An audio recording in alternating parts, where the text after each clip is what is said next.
আইয়ুব পয়গম্বরকে আল্লাহ পাক রব্বুল আলামিন শুধু নবুয়তি দেন নাই, বাদশাহীও দিয়েছেন। বর্তমান সিরিয়া লেবানন মিলে শাম দেশ ছিল। আইয়ুব পয়গম্বরকে আল্লাহ পাক রব্বুল আলামিন শাম দেশের বাদশাহী দিয়েছিলেন। এত ধন সম্পদ আল্লাহ পাক রব্বুল আলামিন আইয়ুব পয়গম্বরকে দিয়েছিলেন। এত সম্পদ পাওয়ার পর আইয়ুব পয়গম্বর আল্লাহকে বিন্দু পরিমাণ ভুলে নাই। 24 ঘন্টা মাওলা পাকের ইবাদত বندگی করত, জিকির করত, তাসবিহ তাহলিল আদায় করত, রোজা রাখত, নামাজ পড়ত। শয়তান হিংসা করত, আর আল্লাহ পাক রব্বুল আলামিন ফেরেশতাদেরকে নিয়ে আসমানের মধ্যে আইয়ুব পয়গম্বরকে নিয়ে গর্ব করত। আইয়ুব পয়গম্বরের প্রশংসা করত। আমাদের দেশের মধ্যে দেখবেন যার সম্পদ বেশি ইবাদত বندگی কমে যায়। সম্পদের হিসাব করতে করতে নামাজ পড়বার সময় থাকে না। সম্পদের হিসাব করতে করতে নামাজের সময় চলে যায়। এই জন্য সম্পদ যত বেশি হবে তত বেশি চিন্তা বাড়বে, তত বেশি টেনশন বাড়বে, তত বেশি চিন্তা বাড়বে। অথচ আইয়ুব পয়গম্বরকে আল্লাহ পাক রব্বুল আলামিন এত বড় বাদশাহী দিয়েছে।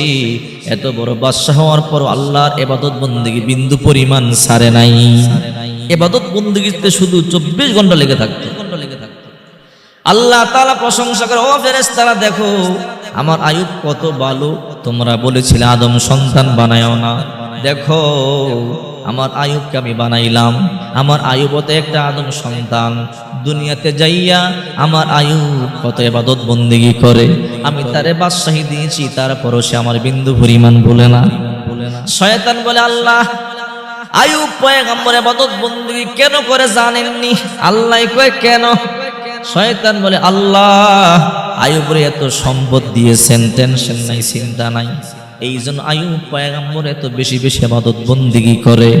যদি আইয়ুবের সম্পদ আপনি ধ্বংস করে দেন, আইয়ুবের সম্পদ নিয়ে নেন, দেখবেন আইয়ুব আপনার ইবাদত বندگی করবে না। আল্লাহ তাআলা বলেন, আরে শয়তান না, আমি যা জানি তুই তা জানো না।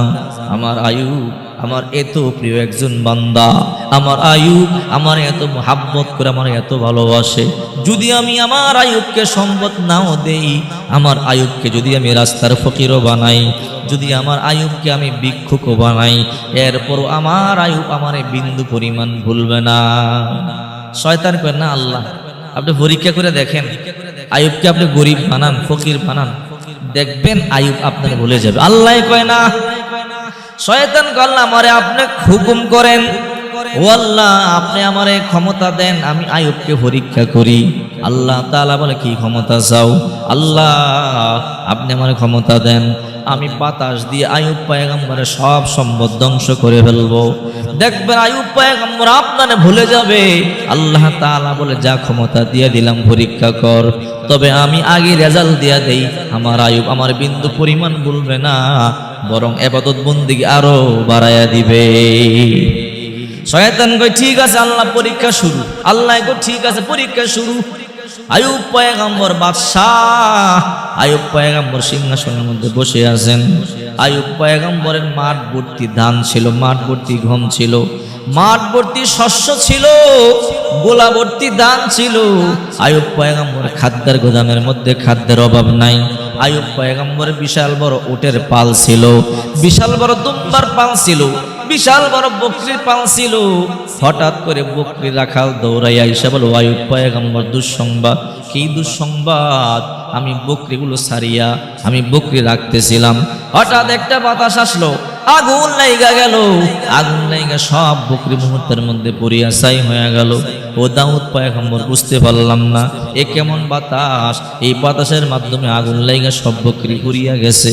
আইয়ুব পয়গম্বর বলে, রাখাল রে টেনশন করবি না, চিন্তা করবি না, এই বকরির মালিক আমি না, এই বকরির মালিক আল্লাহ। যার বকরি সে নিয়েছে, আমার অধিকার নাই, আমার কিছু বলবার অধিকার নাই। এই বকরির মালিক আল্লাহ, আল্লাহর জিনিস আল্লাহ নিছে, কিছু বলবার অধিকার আমার নাই। কিছুক্ষণ পর দুম্বা রাখাল এসে বলে, আইয়ুব পয়গম্বর দুঃসংবাদ। কি দুঃসংবাদ? দুম্বাগুলো সারিয়ে দিয়ে আমি বসিয়াছিলাম, হঠাৎ করে একটা বাতাস আসলো, আগুন লেগে গেল, সব দুম্বা মুহূর্তের মধ্যে মরিয়া গেল। আইয়ুব পয়গম্বর বলে, রাখাল টেনশন করবো না, চিন্তা করবো না, এই দুম্বার মালিক আমি না, এই দুম্বার মালিক আল্লাহ। যার দুম্বা সে নিয়েছে, কিছু বলবার অধিকার আমি আইয়ুবের নাই। আইয়ুব পয়গম্বর সবর করলেন। কিছুক্ষণ পর হঠাৎ করে উটের মালিক এসে বলল, আইয়ুব নবী, দুঃসংবাদ। কি দুঃসংবাদ? উটগুলো সারিয়ে দিলাম, ঘাস খাইতেছিল, হঠাৎ করে একটা বাতাস আসলো, বাতাস আইসা আগুন লাগা সব উটগুলো পুইরা গেল, একটা উটও জীবিত নাই। ও আইয়ুব পয়গম্বর বুঝলাম না, আইয়ুব পয়গম্বর তো নবী, বলে টেনশন করবা না, এ উটের রাখাল চিন্তা করবা না, এই উটের মালিক আমি না, উটের মালিক আল্লাহ। যার উট সে নিয়েছে, কিছু বলবার অধিকার আমার নাই। সব সম্পদ শেষ হয়ে গেল। মাঠের মধ্যে ছিল ধান ভর্তি, গম ভর্তি, আগুন লাইগা সব পুইরা গেল। কৃষকের আইসা বলে, দাউদ পয়গম্বর, যত ধান ক্ষেত আছে, গম ক্ষেত আছে, শস্য ক্ষেত সব ভরে গেল। টেনশন করবা না, খাদ্যের গোদামের মধ্যে খাদ্য আছে, 2-3 বছর চলবে। কিছুক্ষণ পর সংবাদ আসলো, খাদ্যের গোদামও ভরে গেল, কোনো খাদ্য নাই। আহারে, আইয়ুব পয়গম্বরের সব সম্পদ শেষ হয়ে গেল। এরপর আইয়ুব পয়গম্বর বিন্দু পরিমাণ আল্লাহরে বলে না, আরো বেশি বেশি মাওলা পাকের জিকির করে। শয়তান দেখতেছে, এমনি তো আইয়ুব পয়গম্বরের দমানো যাবে না। আইয়ুব পয়গম্বরের 14 জন সন্তান ছিল, 14 জন সন্তান মাদ্রাসার মধ্যে পড়তেছিল। হঠাৎ করে ছাদ ভেঙে 14 জন সন্তান মাথার মধ্যে পড়ে, 14 জন সন্তান মুহূর্তের মধ্যে মারা গেল। এতক্ষণ ছিল সম্পদের উপরে বিপদ, এখন স্বজনের উপরে বিপদ। আয়েশা বলে, ও আইয়ুব নবী, দুঃসংবাদ। কি দুঃসংবাদ? আপনার 14 জন সন্তান মাদ্রাসার মধ্যে ছিল, ছাদ ভেঙে মাথার মধ্যে পড়িয়া 14 জন সন্তান মুহূর্তের মধ্যে মারা গেল। আইয়ুব পয়গম্বর একটু দুঃখ প্রকাশ করলেন। এরপরে বলে, ও আমার আত্মীয়রা, তোমরা কান্না করবা না। দুনিয়ার মধ্যে এমনও মানুষ আছে যাকে আল্লাহ তাআলা সন্তান দেয় নাই। আমাকে তো বাবা ডাক শোনাইছে, আমাকে তো আমার সন্তানেরা আমাকে আব্বু বলে ডাকছে, এটাই আমার জন্য সার্থকতা। আল্লাহ আমার সন্তান দিছে, সন্তান নিছে, তা আমার কোনো বিন্দু পরিমাণ আফসোস নেই। শয়তান বলে, কি রে আইয়ুবরে যত বিপদ দেই, কিন্তু আইয়ুব তো নড়ে না, আল্লাহর দিন থেকে নড়ে না। আল্লাহ তাআলা বলে, রে শয়তান, যতই চেষ্টা করো, আমার আইয়ুবকে আমার দিন থেকে চুলো পরিমাণ নড়ে দাঁড়াইতে পারবা না। এবার আল্লাহ পাক রব্বুল আলামিন বলে, শয়তান তুই পরীক্ষা কর, যত পরীক্ষাই করো, আমার আইয়ুব ইবাদত বন্দেগী ছাড়বে না। আইয়ুব পয়গম্বর ঘুম থেকে জাগলো।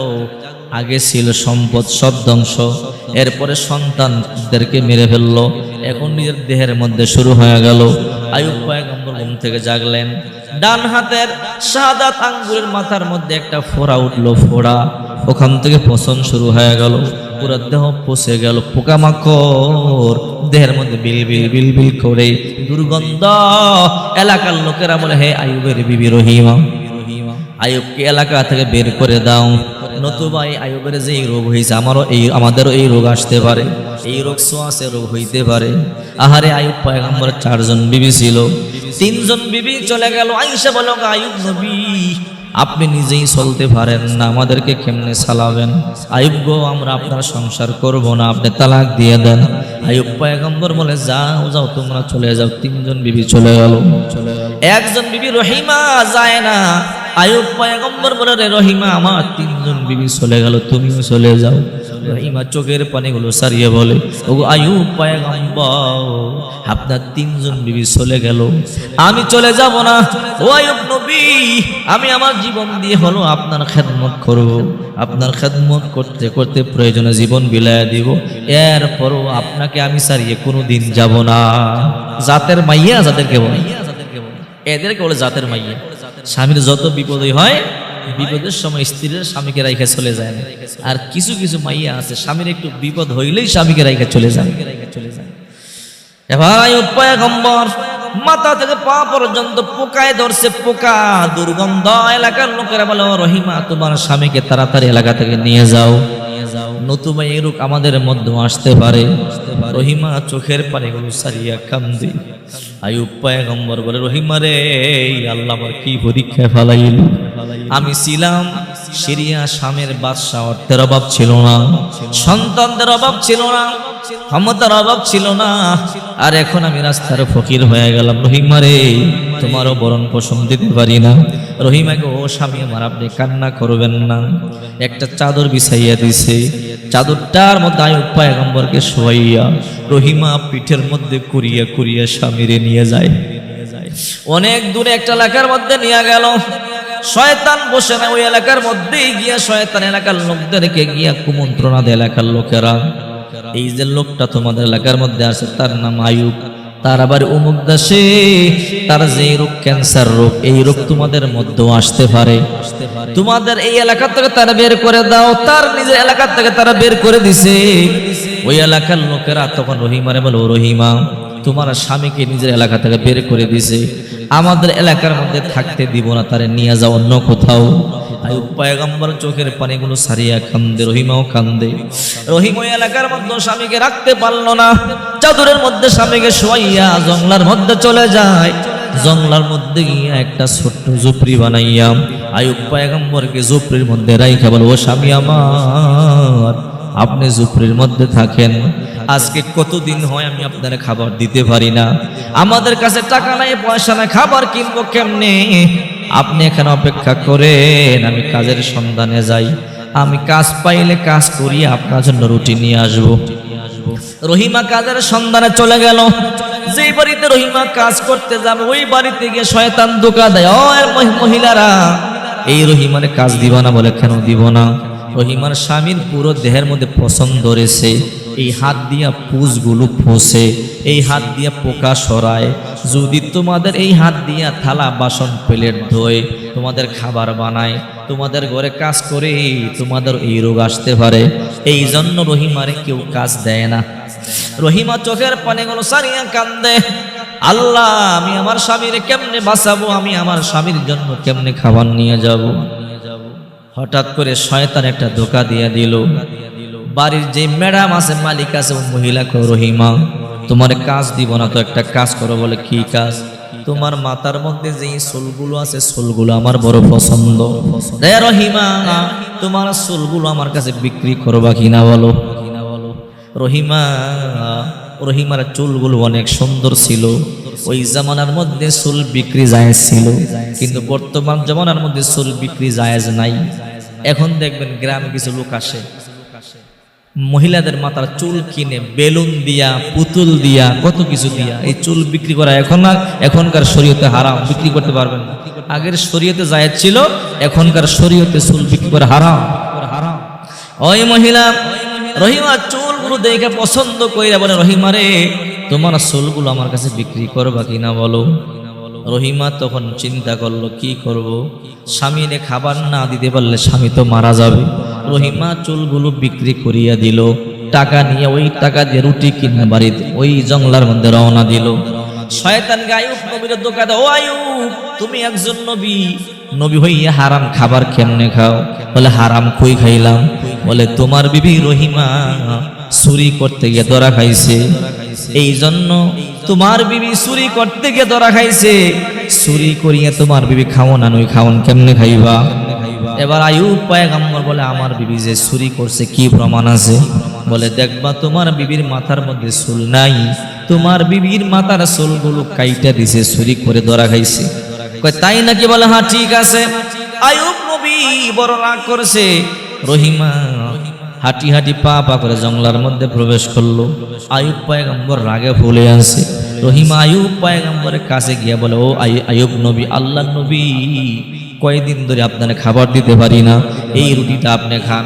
আইয়ুব পয়গম্বর বলে, রে রহিমা, আমি একজন আল্লাহ নবী, আমার কেমনে হারাম খাবার তুমি সাধো? রহিমা রে, এত বছর সংসার করিয়া কি বুঝতে পারো নাই? আমি মরতে পারি রে, হারাম খাইতে পারি না। রহিমাকে হারাম খাবার কে বললো? এবার আইয়ুব পয়গম্বর বলে, আমি সংবাদ পাইছি তুমি চুরি কইরিয়া ধরা খাইছো, তোমার মাথার চুল কাইটা দিছি। রহিমা কয়, না না, আমি চুরি করি নাই। কই, তাহলে মাথার গমটা সরাও। রহিমা মাথার গমটা সরায় না। আইয়ুব পয়গম্বর বলে, সরাও। মাথার গমটা সরাইয়া দেখে সত্যি সত্যি মাথার মধ্যে চুল নাই। আইয়ুব পয়গম্বর মনে মনে ভাবলো, তাই তো, আমারে যা বইলা গেল তাই তো। একজন আমারে বইলা গেল তুমি চুরি করছো, এই যে প্রমাণ তোমার মাথার মধ্যে চুল নাই। রহিমা চোখের পানিগুলো সারিয়ে কান্দে। রহিমা বলে যার জন্য করি সে আমারে চোর বানাইলো। রহিমা আবার কাজের সন্ধানে চলে গেল। আইয়ুব পয়গম্বর বড় দুঃখে কান্না করতেছে জঙ্গলের মধ্যে শুয়ে শুয়ে। আইয়ুব পয়গম্বর বলে ওয়াযকুর আবদানা আইয়ুব, আল্লাহ তাআলা বলেন ওয়াযকুর আবদানা আইয়ুব ইয নাদা রাব্বাহু আন্নী মাসানিয়াশ শাইতানু বিনুসবিন ওয়া আযাব। আয় আল্লাহ, শয়তান আমারে বড় কষ্টের মধ্যে ফালায়া দিছে। হায় আল্লাহ, আমার আর সহ্য হয় না। 18 বছর পর্যন্ত পোকায় খাইল। আইয়ুব পয়গম্বর কিছুই বলে না। 18 বছর পরে হঠাৎ করে 2টা পোকা আইয়ুব পয়গম্বরের জিহ্বার মধ্যে এমন জোরে কামড় দিছে। আইয়ুব পয়গম্বর বলে আল্লাহ, 18 বছর পর্যন্ত মাথা থেকে পা পর্যন্ত পোকা দিয়ে খাওয়াইলা, কিছু বলি নাই। আয় আল্লাহ, ইবাদত বندگی করতে পারি নাই, কিন্তু জিহ্বা দিয়ে তোমার জিকির করতাম। আজকে 18 বছর পরে যে জিহ্বা দিয়ে তোমার জিকির করতাম, ওই জিহ্বার মধ্যে পর্যন্ত পোকা লাগাই দিছো। আল্লাহ, এই জিহ্বার মধ্যে পোকা না লাগাইলে কি তোমার হইতো না? আমার জিহ্বার মধ্যে তুমি কেন পোকা লাগাইয়া দিলা? আল্লাহ, আমি আর সহ্য করতে পারি না। আল্লাহর কুদরতি অন্তরে জোশ খেলে গেল। আল্লাহ তাআলা বলে জিবরাইল, আমার আইয়ুবের কাছে যা, আমি আমার আইয়ুবকে পরীক্ষায় পাস করায়া দিলাম। উরকুদ বিরজিলিকা হাদা মুতাসালুম বারিদুম ওয়া শারাব। আইয়ুবকে বল তার পাওটা একটু উপরে তুলতো, উপরে তুইলা মাটির মধ্যে একটু ফালাইতো। আইয়ুবের পায়ের ধাক্কা লাগলে একটা নহর চালু হয়ে যাবে। নহর চালু হয়ে গেলে বলবি ওই যে পানি বের হবে। বারিদু ওয়া শারাব, ঠান্ডা পানি পান করবে আর ওই পানি দিয়া গোসল করবে। গোসল করলে আমি আইয়ুবকে সুস্থ করে দিব, আর পান করলে আমি আমার আইয়ুবকে যুবক বানায়া দিব। জিবরাইল আইসা বলে, ওগো আইয়ুব নবী, আপনার মনের মধ্যে দুঃখ? বলে হ্যাঁ দুঃখ, আমার আল্লাহ জিহ্বার মধ্যে পোকা লাগাইয়া দিছে। জিবরাইল বলে, আইয়ুব নবী সুসংবাদ গ্রহণ করেন, আল্লাহ তাআলা সন্তুষ্ট হয়ে গেছে। আপনার আপনি পরীক্ষায় পাস হয়ে গেছেন। ও আইয়ুব, আপনার পাটা একটু উঠাইয়া মাটির মধ্যে ধাক্কা মারেন, দেখবেন ঝরনা চালু হবে। ওই পানি পান করবেন, দেখবেন গোসল করবেন। গোসল করলে আপনি সুস্থ হয়ে যাবেন, পান করলে যুবক হয়ে যাবেন। আইয়ুব পয়গম্বর পাওটা উঠাইয়া মাটির মধ্যে মারলেন, মুহূর্তের মধ্যে ঝরনা চালু। আইয়ুব পয়গম্বরকে জিবরাইল গোসল করাইয়া দিল। যেইনি গোসল করাইয়া দিছে, মুহূর্তের মধ্যে আইয়ুব পয়গম্বর সুস্থ হয়ে গেছে। জিবরাইল বলে, আইয়ুব পয়গম্বর পান করেন। পানি পান করলো, 18 বছর যুবক হয়ে গেল। রহিমা সারাদিন কাজকর্ম করিয়া আসলো, আইসা দেখে স্বামী নাই। যেই জায়গা স্বামীকে রাইখা গেল ওই জায়গা স্বামী নাই। দূরে একটা লোক উল্টা দিকে দাঁড়াইয়া রইছে। রহিমা চোখের পানি সারিয়া কাঁদতেছে আর বলে, ভাই, এই জায়গার মধ্যে একটা অসুস্থ মানুষকে রাখছিলাম, আমার স্বামী বাঘ ভাল্লুক তারে খেয়ে ফেললো নাকি দেখছেন? ওখান থেকে জবাব আসলো, রহিমা রে, আমারে কি চিনতে পারো নাই? কয় না না, চিনতে পারি নাই রে রহিমা, আমি আর কেউ নয়, তোমার স্বামী আইয়ুব। এবার আইয়ুব আলাইহিস সালাম রহিমার দিকে তাকাইছে। রহিমা আশ্চর্য হয়ে গেল, আইয়ুব নবী, আপনি সুস্থ হইলেন কেমনে? 18 বছরে যুবক হয়ে গেলেন কেমনে? এখন তো আপনি আমারে পছন্দ করবেন না, আমি বুড়ি। আইয়ুব পয়গম্বর বলে, আরে রহিমা, যে আল্লাহ তাআলা আমি আইয়ুবকে 18 বছরে যুবক বানাইছে, আমি আইয়ুবকে সুস্থ করেছে, আমার ওই আল্লাহ তোমাকেও যুবতী বানাতে পারে। আইয়ুব পয়গম্বর বলে, আল্লাহ আমার বিবি রহিমারও যুবতী বানায়া দাও। আল্লাহ তাআলা বলবে, আইয়ুব নবী, এই পানি রহিমাকে পান করতে কও, গোসল করতে কও, আমি রহিমাকে আগের চাইতে 1000 গুণ সুন্দরী বানায়া দিব, আর আমি রহিমাকেও 16 বছরের যুবতী বানায়া দিব। রহিমা যখন গোসল করলেন, রহিমা পান করলেন, রহিমাও আগের চাইতে সুন্দরী হইয়া 16 বছরের যুবতী হয়ে গেছে। এই জন্য আল্লাহ তাআলা বলেন, ইয়া আইয়ুহাল্লাযীনা আমানু ইসতাঈনু বিস-সাবরি ওয়াস-সালাহ ইন্নাল্লাহা মা'আস-সাবিরিন। হে ইমানদারেরা, তোমরা ধৈর্য এবং সালাতের মাধ্যমে আল্লাহর কাছে সাহায্য চাও। এই ধৈর্যটা আল্লাহর কাছে অনেক প্রিয়। যে যত বেশি ধৈর্য ধারণ করবে তত বেশি ফল পাবে। এই জন্য রাসূল করিম সাল্লাল্লাহু আলাইহি সাল্লাম দোয়া করতেন, আল্লাহুম্মা জাআলনি সাবুরা, আল্লাহুম্মা জাআলনি শাকুরা। আয় আল্লাহ, সবরকারী বান্দা আমারে বানান, শুকরগুজার বান্দা আমারে বানান। এই দোয়া করতেন। যত বেশি শুকরগুজার করবেন, সবর করবেন, আল্লাহ তাআলা তত বেশি নিয়ামত দান করবে।